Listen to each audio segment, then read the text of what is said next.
এটা কোনো dystopian cinema নয়, এটি ঢাকার প্রতিদিনের জীবন।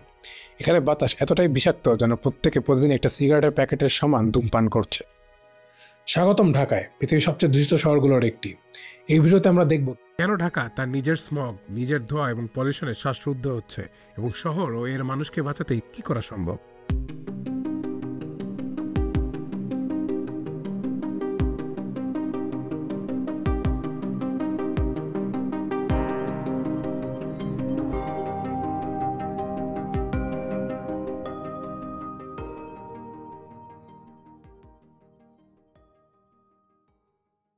ঢাকার বায়ু দূষণের এই সংকট পুরোপুরি বুঝতে হলে আমাদের কয়েকটি গুরুত্বপূর্ণ টার্ম জানতে হবে।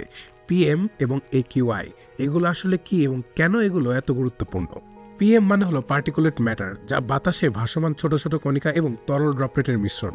এগুলোর আকার বিভিন্ন হতে পারে, তবে দুটি বিশেষভাবে বিপজ্জনক। PM10 এগুলো বড় কণিকা, যেগুলোর ব্যাস 10 মাইক্রোমিটার বা তারও কম হয়ে থাকে। এতে ডাস্ট, পলেন এবং মোল্ড অন্তর্ভুক্ত। PM10 আপনার নাক ও গলায় জ্বালাপোড়া সৃষ্টি করতে পারে, তবে আপনার শরীরের ডিফেন্স সিস্টেম এগুলোর বেশিরভাগই ফিল্টার করতে সক্ষম। এরপরে আসে PM2.5, এগুলো আরও ছোট, মাত্র 2.5 মাইক্রোমিটার বা তারও কম, যা একটি চুলের চেয়ে 30 গুণ ছোট। এই কণিকাগুলো এতটাই ক্ষুদ্র যে এটি শরীরের ডিফেন্স সিস্টেমকে বাইপাস করে ফুসফুস ও রক্তপ্রবাহে প্রবেশ করতে পারে। PM2.5 বিশেষভাবে মারাত্মক, কারণ এটি ভারী ধাতু এবং রাসায়নিক পদার্থের মতো বিষাক্ত উপাদান শরীরে বহন করে। দীর্ঘমেয়াদী এক্সপোজার শ্বাসকষ্টজনিত রোগ, হার্ট অ্যাটাক, স্ট্রোক এবং কি মানসিক দুর্বলতার কারণও হতে পারে। এখন আমরা যে বলছি ঢাকার বায়ুর মান খুবই খারাপ, তাহলে এই বায়ুর মানগুলো কিভাবে পরিমাপ করছি? এখানে আসে এয়ার কোয়ালিটি ইন্ডেক্স, সংক্ষেপে AQI। AQI একটি স্ট্যান্ডার্ডাইজ সিস্টেম যা 5টি মূল পলিউটেন্টের ভিত্তিতে বায়ু দূষণ পরিমাপ করে: PM2.5, PM10, ground level ozone, sulphur dioxide এবং নাইট্রোজেন অক্সাইড।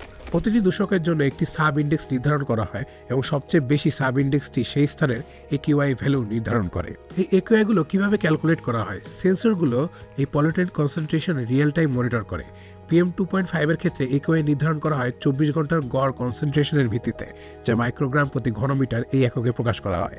এই কনসেন্ট্রেশনগুলোকে একটি নির্দিষ্ট ফর্মুলার মাধ্যমে AQI ভ্যালুতে রূপান্তর করা হয়, যা US EPA বা বাংলাদেশের পরিবেশ অধিদপ্তরের মতো সংস্থাগুলো দ্বারা নির্ধারিত হয়। এবং বর্তমানে ঢাকার AQI প্রায় 345 বা তার উপরে অবস্থান করছে। AQI স্কেল কালার গ্রেড করা হয়, যা মানুষের স্বাস্থ্য ঝুঁকি সহজে বোঝানোর জন্য ব্যবহার করা হয়। যেমন 0 থেকে 50 হয় গ্রিন কালারের, এটা অর্থাৎ গুড, কোনো সমস্যা ছাড়াই দিন কাটানো যাবে। 51 থেকে 100 ইয়েলো কালার, এটা হচ্ছে মডারেট, সংবেদনশীল মানুষের জন্য এই সময় সামান্য অস্বস্তি দেখা দিতে পারে। 101 থেকে 150 অরেঞ্জ কালার, সেন্সিটিভ গ্রুপের জন্য এটা আনহেলদি, তাদের উচিত হবে বাসার বাইরে না যাওয়া। 151 থেকে 200 রেড জোন, অর্থাৎ সবার জন্য আনহেলদি, এবং 201 থেকে 300 অর্থাৎ পার্পল জোন, ভেরি আনহেলদি, সবার জন্য গুরুতর স্বাস্থ্য ঝুঁকি হতে পারে। এয়ার পিউরিফায়ার ইউজ করা, মাস্ক ইউজ করা বাধ্যতামূলক। ঢাকার গড় AQI 194 অর্থাৎ আনহেলদি, এর আশেপাশেই থাকে, তবে শীতকালে এটি প্রায় 300-এর উপরে চলে যায়, অর্থাৎ হ্যাজার্ডাস লেভেলে চলে যায়। PM2.5 concentration 200 microgram per meter cube পর্যন্ত পৌঁছে, যা WHO এর নিরাপদ সীমা 5 মাইক্রোগ্রাম পার মিটার কিউবের তুলনায় 40 গুণ বেশি। তাহলে এটা আপনার জন্য আসলে কি ইফেক্ট নিয়ে আসছে? এর মানে হলো শুকনো কাশি, জ্বালাময় চোখ এবং দীর্ঘমেয়াদে এমন রোগে আক্রান্ত হওয়া যা জীবনকালকে সংক্ষিপ্ত করে দেয়। PM2.5 এবং AQI শুধু সংখ্যা নয়, এগুলো একটি সরাসরি পরিমাপ যে প্রতিটি নিঃশ্বাসের সঙ্গে আপনি কতটা ঝুঁকি নিচ্ছেন। আর ঢাকায় প্রতিটি নিঃশ্বাস একটি জুয়া খেলার মতো। ঢাকার বাতাস শুধু দূষিতই নয়, এটি বিষাক্ত। কিন্তু কেন, কিভাবে এই শহর পৃথিবীর অন্যতম বাসের অযোগ্য স্থান হয়ে উঠছে? ঢাকার বায়ু দূষণের অন্যতম বড় উৎস হলো এই ইটের ভাটাগুলো। ঢাকার চারপাশে রয়েছে 1500-টিরও বেশির ভাটা, যা বেশিরভাগই পুরনো এবং উচ্চমাত্রার দূষণ সৃষ্টিকারী প্রযুক্তি ব্যবহার করে। এখান থেকে যে দূষণগুলো মুক্ত হয় তা হলো কালো কার্বন, সূক্ষ্ম বস্তু করা PM2.5 এবং PM10, carbon dioxide, carbon monoxide, sulphur dioxide, এরকম পলিউটেন্টগুলো। এই ভাটাগুলি ঢাকার PM2.5 দূষণের 40%-এরও বেশি উৎপন্ন করে, যা এটিকে প্রধান অপরাধী করে তুলেছে। সমস্যাটি হলো এই ভাটাগুলি নিয়ন্ত্রণহীন এলাকায় কাজ করে এবং মালিকরা পরিষ্কার বা ক্লিনার টেকনোলজি বিনিয়োগ করতে খুবই কম আগ্রহী।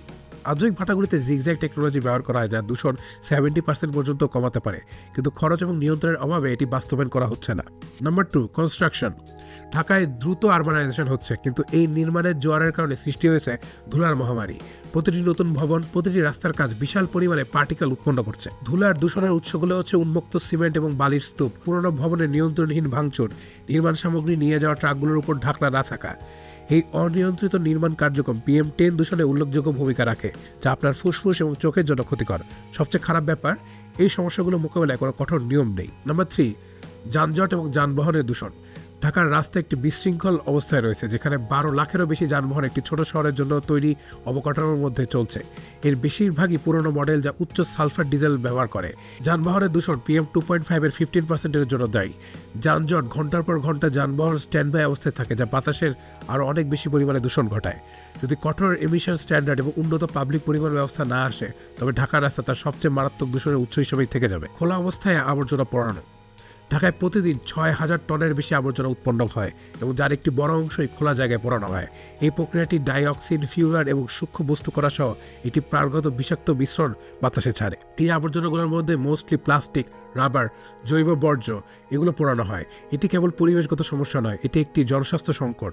খোলা জায়গায় বর্জ্য পোড়ানো হয় বাতাসে কার্সিনোজেন ছাড়ে, যা পুরো কমিউনিটিকে রেসপিরেটরি রোগ এবং ক্যান্সারের ঝুঁকিতে ফেলে। নাম্বার 5, শিল্প এলাকার অনিয়ন্ত্রিত নির্গমন। ঢাকার আশপাশের শিল্পাঞ্চল বায়ু দূষণের প্রধান কারণ। টেক্সটাইল, রাসায়নিক এবং খাদ্যপণ্য উৎপাদনকারী কারখানাগুলিতে ন্যূনতম তদারকিতে চলে এবং প্রায় পুরনো যন্ত্রপাতি ব্যবহার করে। এই কলকারখানা থেকে Bailey sulphur dioxide, nitrogen oxide, সূক্ষ্ম বস্তুকণা এগুলো নির্গমন হয়। শিথিল পরিবেশগত বিধি থাকায় এই কারখানাগুলি বায়ুমণ্ডলকে ডাম্পিং গ্রাউন্ড হিসেবে ব্যবহার করে ঢাকার বাসিন্দাদের শ্বাস নেওয়ার জন্য বাতাসকে বিষে পরিণত করছে। ঢাকার ইন্টারনাল পরিস্থিতি তার বায়ু দূষণের সংকটে বড় ভূমিকা পালন করলেও আঞ্চলিক কারণগুলি, বিশেষত ভারতের কার্যকলাপ, এতে গুরুত্বপূর্ণ ভূমিকা রাখে। অক্টোবরের শেষ এবং নভেম্বরের মাসে ভারতের দুটি প্রধান ঘটনা ঘটে: স্টেবল বার্নিং এবং দীপাবলি উদযাপন। বিপুল দূষণ সৃষ্টি করে, যা সীমান্ত অতিক্রম করে প্রতিবেশী দেশগুলোর, বিশেষ করে বাংলাদেশের বায়ুর গুণগত মানকে আরও খারাপ করে তুলছে।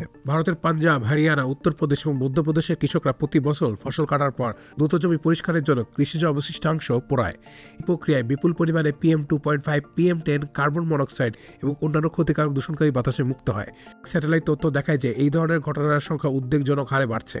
উদাহরণস্বরূপ, শুধুমাত্র পাঞ্জাবে 2024 সালের 2 নভেম্বর পর্যন্ত 9,000-টিরও বেশি স্টাবল বার্নিংয়ের ঘটনা নথিভুক্ত হয়েছে, যেখানে একটি দিনে 379টি করে ঘটনা ঘটছে।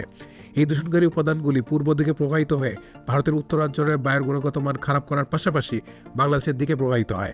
শরতের মাঝামাঝি সময় এই দূষণ ঢাকার স্থানীয় দূষণের চূড়ান্ত পর্যায়ের সাথে মিলে একটি বিষাক্ত মিশ্রণ তৈরি করে ফেলে, আর এই বিষাক্ত মিশ্রণ ঢাকা শহরের বায়ুর গুণগত মানের সংকটকে আরও বাড়িয়ে তোলে। স্টেবল বার্নিংয়ের সময়ের সাথেই মিলে যায় ভারতের দীপাবলি উৎসব, যেখানে ব্যাপকভাবে আতশবাজি ব্যবহার করা হয়। এই রাসায়নিক দাহ্য প্রক্রিয়ায় প্রচুর সালফার ডাইঅক্সাইড, নাইট্রোজেন অক্সাইড এবং সূক্ষ্ম বস্তুকণা বাতাসে মুক্ত হয়। আতশবাজির অবশিষ্টাংশ, কৃষিজ নির্গমন এবং ঢাকার শহরের দূষণের যৌথ প্রভাবে 2 কোটি বাসিন্দার স্বাস্থ্যের ঝুঁকি অনেকাংশে বেড়ে যায়। স্থানীয় ও আঞ্চলিক দূষণের যৌথ প্রভাব অত্যন্ত মারাত্মক। ঢাকার বাসিন্দারা শ্বাসতন্ত্র এবং হৃদরোগজনিত সমস্যার একটি ক্রমবর্ধমান মহামারীর মুখোমুখি হচ্ছে। হাসপাতালগুলোতে এই সময়কালে অ্যাজমা, ব্রঙ্কাইটিস, নিউমোনিয়া এবং হৃদযন্ত্রের সমস্যার রোগীর সংখ্যা আশঙ্কাজনকভাবে বেড়ে যায়। বিশেষজ্ঞরা সতর্ক করেছেন যে সমন্বিত ব্যবস্থা ছাড়া এই প্রবণতা আগামী বছরগুলোতে আরও তীব্র হবে। এগুলো বাদেও শীতকালে একটি প্রাকৃতিক ঘটনা ঘটে, যার নাম তাপমাত্রা ইনভার্সন। দূষণকারী কণাগুলি মাটির কাছাকাছি আটকে ফেলে, ছড়িয়ে পড়ার পরিবর্তে বিষাক্ত বায়ু শহরের উপরে একটি ডেডলি কম্বল তৈরি করে ফেলে। শীতকালে ইকুয়ার মাত্রা 300 ছাড়িয়ে যাওয়ার আরেকটা অন্যতম রিজন হলো বৃষ্টি না থাকা।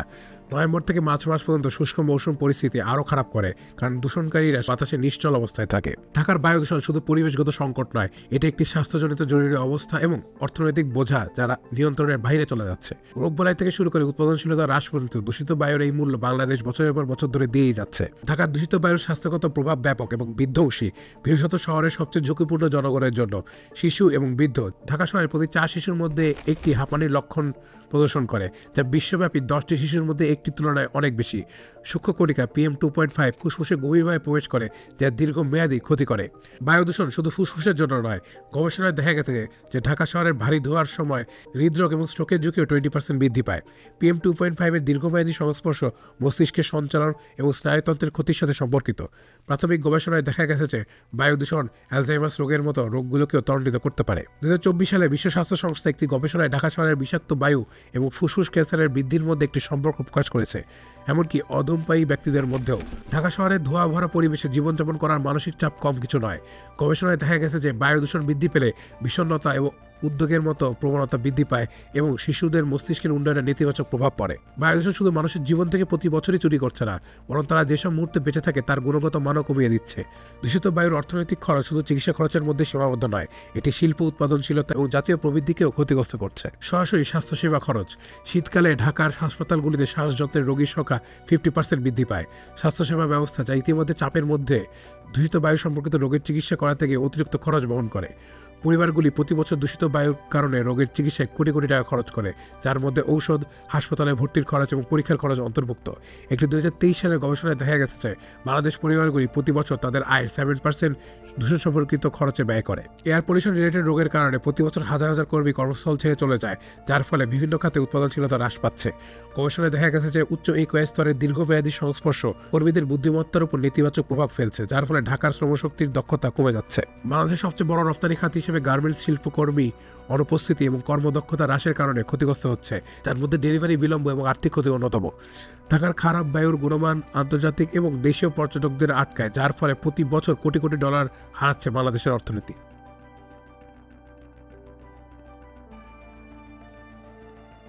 স্কুল পর্যায়ে বায়ু দূষণ বিষয়ে শিক্ষা অন্তর্ভুক্ত করলে পরিবেশ সচেতনতার সংস্কৃতি শৈশব থেকে গড়ে তোলা সম্ভব হবে। ঢাকার দূষণ সমস্যার বড় অংশ দায়ী যানবাহন, কারখানা এবং বিদ্যুৎ কেন্দ্রের জীবাশ্ম জ্বালানির ব্যবহার। সমাধান: পরিষ্কার জ্বালানি এবং টেকসই পরিবহন। পরিবহন খাত থেকে নির্গমন হ্রাসে ঢাকাকে বৈদ্যুতিক যানবাহন বা ইভি ব্যবহারে দ্রুত পরিবর্তন আনতে হবে। ইভি কেনার ক্ষেত্রে সরকারি ভর্তুকি, চার্জিং অবকাঠামো তৈরি এবং দূষণকারী যানবাহনের ধাপে ধাপে অবসান নিশ্চিত করতে হবে। ইলেকট্রিক ভেহিকলসে আমি ডিপ অ্যানালাইসিস করেছি এই ভিডিওতে, সো এটা চেক আউট করতে পারেন। ইলেকট্রিক বাস এবং ট্রেনের মতো গ্রিন জনপরিবহন ও সম্প্রসারণের মাধ্যমে রাস্তার যানবাহনের সংখ্যা হ্রাস করে ক্ষতিকর নির্বহন কমানো যাবে। সাইকেল চালানোর অবকাঠামোগত উন্নয়ন করা গেলে অনেক মানুষ গাড়ি ব্যবহারের পরিবর্তে সাইকেল চালাতে উৎসাহিত হবে। সোলার, বায়ু কিংবা জলবিদ্যুৎ সহ নবায়নযোগ্য জ্বালানির দিকে পরিবর্তন করলে বিদ্যুৎ উৎপাদন থেকে বায়ু দূষণ উল্লেখযোগ্যভাবে কমানো যাবে। বাংলাদেশে সৌর জ্বালানির বিপুল সম্ভাবনা রয়েছে, যা জীবাশ্ম জ্বালানির উপর নির্ভরতা কমাতে সাহায্য করতে পারে। শিল্প খাত ঢাকার বায়ু দূষণের আরেকটি প্রধান উৎস। এটি মোকাবেলায় প্রয়োজন কঠোর নিয়মকানুন এবং পরিচ্ছন্ন প্রযুক্তিতে বড় আকারে বিনিয়োগ। বায়ু দূষণ কমাতে শহর পরিকল্পনার ভূমিকা গুরুত্বপূর্ণ। গ্রিন স্পেস বৃদ্ধি এবং অবকাঠামো উন্নয়নের ক্ষেত্রে বড় ভূমিকা রাখতে পারে। শহরের মধ্যে পার্ক, বাগান এবং সবুজ ছাদ সম্প্রসারণ করলে দূষণ কমানো সম্ভব। সিঙ্গাপুর এবং লন্ডন এই সেক্টরগুলোতে সফলতা অর্জন করেছে। যদি বাংলাদেশ তার নীতি ও জনগণের সমর্থনে আন্তর্জাতিক অংশীদারিত্বকে কাজে লাগায়, তাহলে আমরা আমাদের ভবিষ্যৎ প্রজন্মের জন্য একটি সুস্থ এবং স্বাভাবিক পরিবেশ রেখে যেতে পারবো। একসঙ্গে আমরা কাজ করলে আমরা দূষণে ভোগা এই শহরকে একটি প্রাণবন্ত ও সুস্থ নগরীতে পরিণত করতে পারি। আপনাদের যদি এরকম অ্যানালাইসিস ভালো লেগে থাকে তাহলে এই ভিডিও লাইক আর শেয়ার করতে ভুলবেন না, আর চ্যানেলকে সাবস্ক্রাইব করে রাখতে পারেন আপকামিং সব ভিডিওর জন্য। আমার অন্যান্য অ্যানালাইসিসগুলো দেখতে ক্লিক করুন যে কোনো একটির উপরে, হতে পারে ইসরায়েলের ডিফেন্স সিস্টেম নিয়ে অথবা বাংলাদেশের রপ্তানি নিয়ে। এতক্ষণ সাথে থাকার জন্য ধন্যবাদ।